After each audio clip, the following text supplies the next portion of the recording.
Hello, and welcome to episode 15 of the Teacher's Tea Time podcast. My name is Mark, and I hope that you're doing well. This podcast is about, by, and for anyone who has ever had anything to do with schools and education. So that's probably almost everybody. Topics and content in this podcast are listener generated. They come from listeners just like yourself.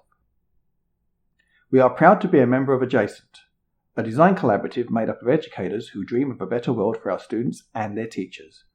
Learn more at adjacent.org. I have a mug of tea ready, so let's sit back, relax, and get on with the show. In this episode, we begin a conversation with Doug Wren, a recently retired colleague of mine. He has an interesting teacher story to share. I knew Doug as an assessment and evaluation expert, and in the next episode, he will be sharing insights about assessment. But before that, we're going to hear his story and how he taught at elementary school. I always find insights into being a male teacher in a largely female-dominated world fascinating, and Doug's are really pertinent, especially for my upcoming students. It's always good to lean on the experience of our colleagues, and I find Doug a wise head to talk to. Anyway, here is his story. So I have with me my good friend and ex-colleague, Doug Wren, and Doug is going to share his teacher story. So I'll let you tell us all about yourself, Doug. Okay. Ex-co-worker. I think we're still colleagues, aren't we? We are still colleagues, yeah. We used to work in the same office, though. So. Right. Yeah, on the same floor. Yeah. Yeah, it was great. I liked working with you because you actually understood a lot of what I was talking about. Well, one of the people I could talk soccer to as well, which helped. Yeah, well, the football conversations were probably most of what we talked about. So anyway, backstory on me. Teaching was a second career. I knew when I was in college, in fact, coming up through high school, I coached a lot of Little League baseball teams and kids soccer teams, and I played soccer for most of my life. And I went to college basically to have fun and play soccer, and which I did a lot of, have fun and play soccer for a good D3 team, Mount Union College in Alliance, Ohio. And I also didn't want to really be challenged that much, and I knew that I wanted to work with kids, so I majored in recreation. Everybody laughs. Okay, I got another one for you. I've got a master's degree in recreation from VCU. Wow. So I kind of just had some nice low-paying jobs, but it was fun because I got to work with kids. When I went to VCU, I ran the intramural sports program for the Medical College of Virginia, which was a lot of fun. And then the last 7 years, kind of realized when I went back to Atlanta, I'm from Atlanta, Georgia. I worked in a suburban recreation department. I ran a soccer program and found that it was kind of a dead-end job, and it was not challenging at all. It was the same thing year after year.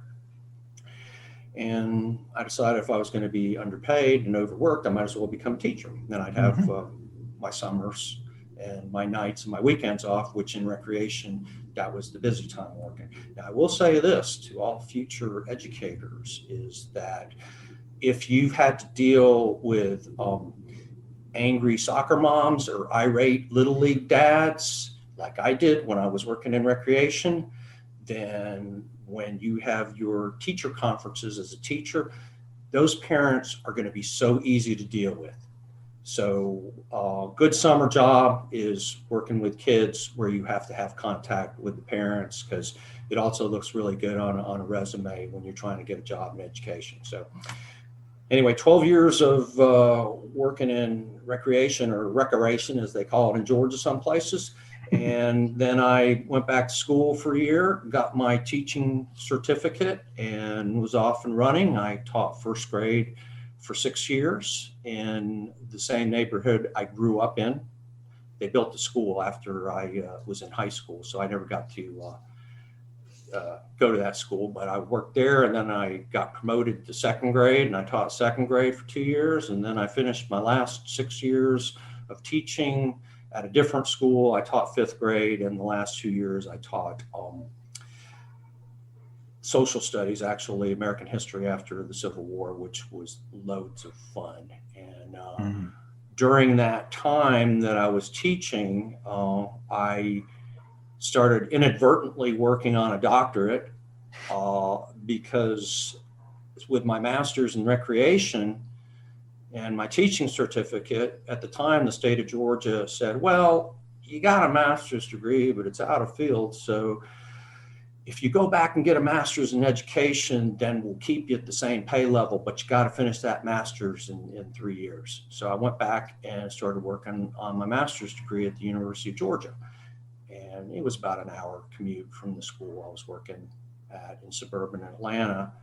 And then one day in the mail, I got a teaching certificate that was at the master's level. I don't know what the heck's going on. So I looked into it, and it turned out that the state legislature, because of our teacher shortage, said, well, if you have a master's or a doctorate or a degree in another field, as long as you have the teaching certificate at the bachelor's level, we'll pay at the highest level of your education. So I no longer needed a master's degree in education, but I loved taking the courses because education was a new field for me, and it was a calling, and I was learning so much in the classes, and I loved them.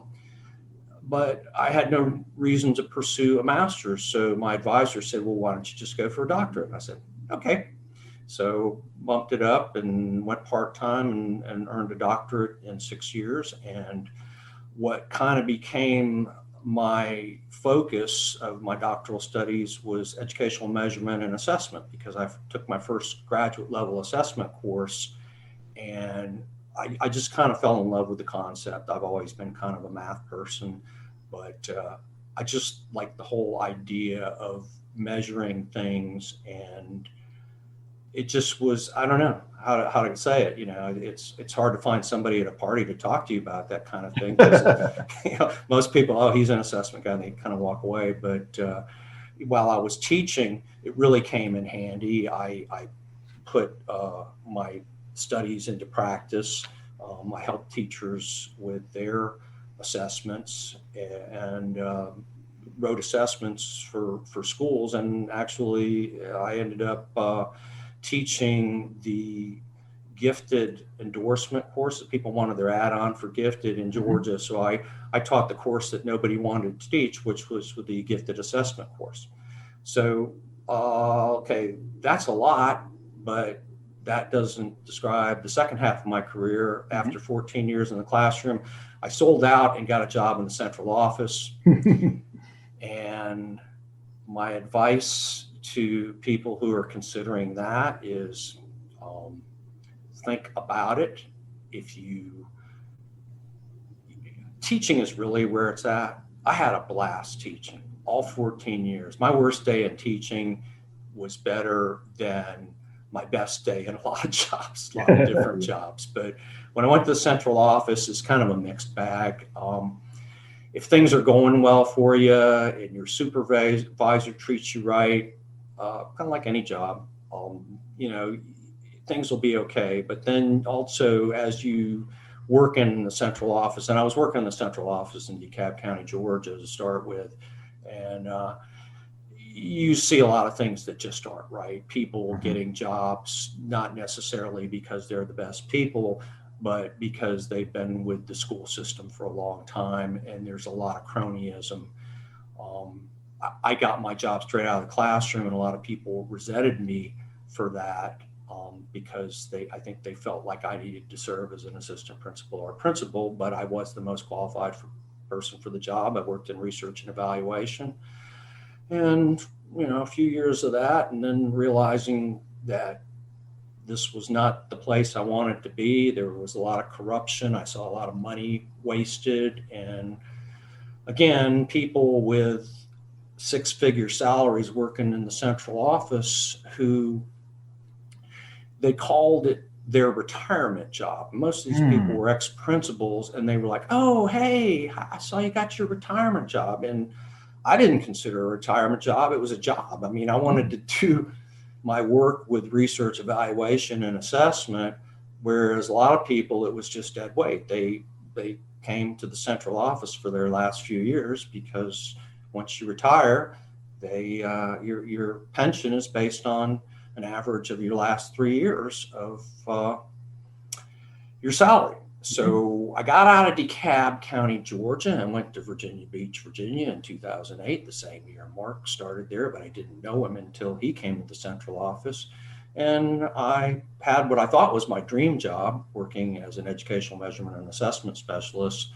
And then, after a few years, things changed, and I kind of got a little disillusioned with it, but I am still an assessment person, and I stuck with it. And I think I did some pretty good things. And then when I was approaching retirement, I wrote a book with a friend of mine who teaches at William and Mary, but we'll talk about that later. Anyway, before I went into this, Mark, I said, I can really talk for a long time, and I'm not going to do that this time. And you're doing a real good job.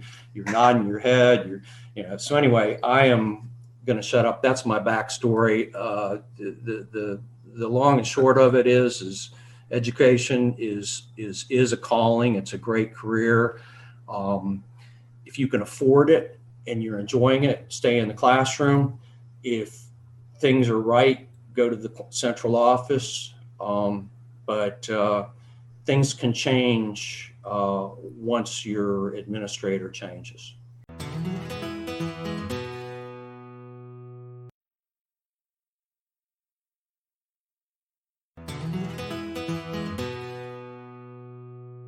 I could have been paid more as a classroom teacher. I definitely would have stayed on. It was, Absolutely. it was so much fun teaching. You're there with the kids. If you're at a good school, and by good school I mean one with a good administrator, then you're going to have a lot of colleagues who are like you. They're in it for the right reasons.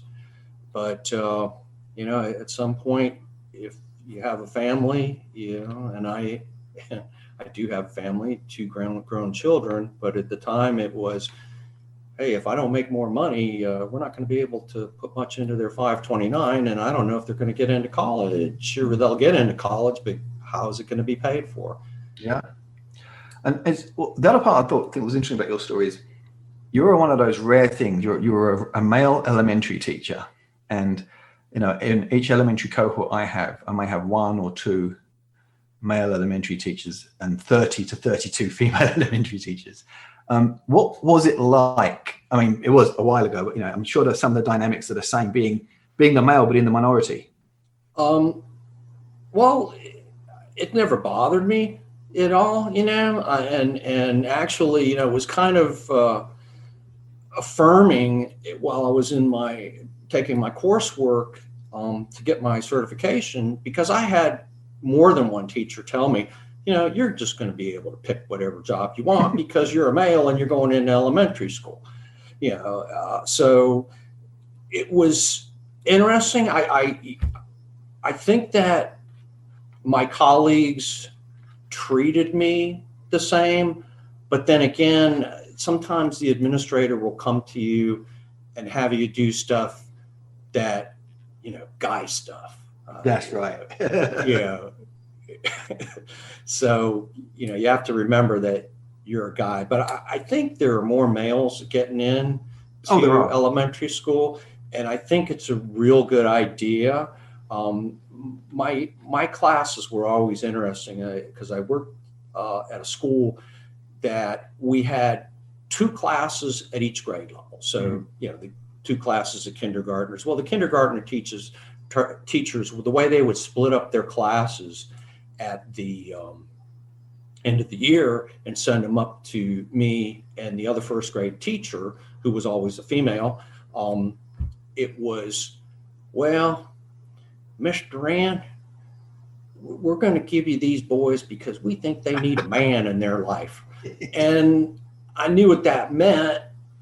I knew what they meant, but it usually meant, okay, these are the little hyperactive guys that, they're going to have a hard time controlling.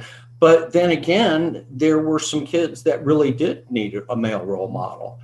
And I think that, if we were doing better in education in this country, we would recruit more males of color to teach in schools in low-income neighborhoods, because those are the kids that need a man in their life.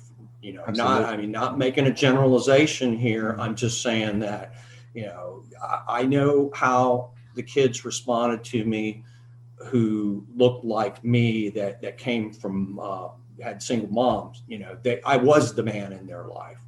But then on the other hand, why can't every kid have somebody that looks like them, this, male role model? And that's not to say that,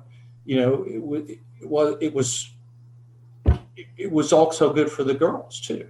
There were a lot of guys. The first year I taught, I remember, and I found this out at the end of the year, that there were a couple of moms that didn't want their daughters in my class because they thought that their little sweet, shy 6-year-old daughters would be afraid of a man.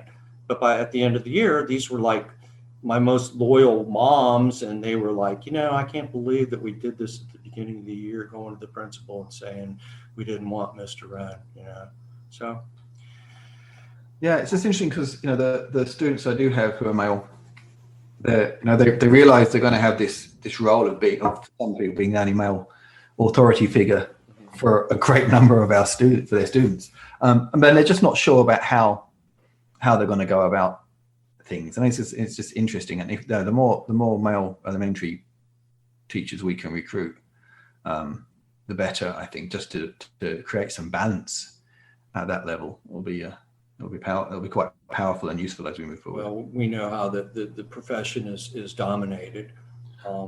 And some of that's down to tradition just being considered a lowly paid, quote unquote, female profession. We don't have to pay. And that's a whole nother thing with how, if you have a workforce of people and that even if some of them leave, there's still going to be other people that want to do it. And so we're not going to pay them very well, and we're not going to give them the greatest working conditions. You really do have to get into education for the right reasons. And I had some friends that were like, well, my wife's a teacher or my girlfriend was a teacher, and I don't think you're going to stay in it for very long because there's too much BS. And I saw the BS, but the kids were more important. And if you feel like you're helping the kids and you're making a difference in their lives, then that's enough to keep you in it. And we're seeing that with the teachers who are staying right now, who are teaching multiple different formats at the same time, just to meet their kids' needs. I mean, it's amazing the work they're doing. It's just not well planned out. I think that in some states, because people aren't allowed to go on strike. It's the first time that I've really felt like there's a need for teacher unions because of what's being put on teachers right now. I know people that are having to teach face to face and online because they have some students that chose virtual and some students that their parents wanted them to go back to school. So they're basically teaching double what they normally would. And they're stressed for all the same reasons everybody should when they get into a little enclosed space with a lot of other people. Absolutely. Yeah, it's not an easy time right now. So anyone who's doing this job, they're doing it not for the money, they're doing it for the love and for the fact that they feel they can make a difference. And that's the calling of the job. And I'm hopeful that sometime in the future, hopefully sooner than later, society kind of picks up on this and starts to reallocate resources to reward those folks who have taken this decision. I'm hopeful. I'm an optimist. I'm an optimist too, but I'll tell you why I'm an optimist is because I see young people that recognize when there's injustice. They do. And my daughter's a good example. She's a second-year student at University of Virginia. Although all of her classes since March, she takes upstairs in her bedroom. Right now, as a matter of fact. And I know her, and I know how she feels about things, and I know how her friends do. And I I talk to other young people, and I think that, the future is theirs. You and I can talk about, oh, well, we hope people can come around and see this as like, if anybody's going to change things, it has to be the people that are going to be around after I'm gone. Oh, absolutely. And the one thing that's encouraging about our young folks, which is different to our generation, is, we were cynical and lazy. So we saw stuff and said, well, it just sucks. They see stuff and they get out and do things about it. They're willing to get off their that's what makes me optimistic, because, it's really easy to get pessimistic or depressed on, with the way the world is right now. And that's kind of what keeps me going, is I like to think a lot of those people that are out there, a lot of those kids, and I know they are students, former students of mine. And, maybe they don't remember my class, but, it's great that we crossed paths. Yeah. Well, that's as good a place as any to pause that conversation. In our next episode, I tap into Doug's expertise in assessment and evaluation, and we talk all things assessment, from what assessment actually is to some of the problems with standardized testing. But until then, that was episode 15 of the Teachers Tea Time podcast. This podcast is a proud member of Adjacent, a design collaborative made up of educators who dream of a better world for our students and their teachers. We create, write, talk, teach, and learn about the things that matter most in education. To find out more, point your browser to www.adjacent.org.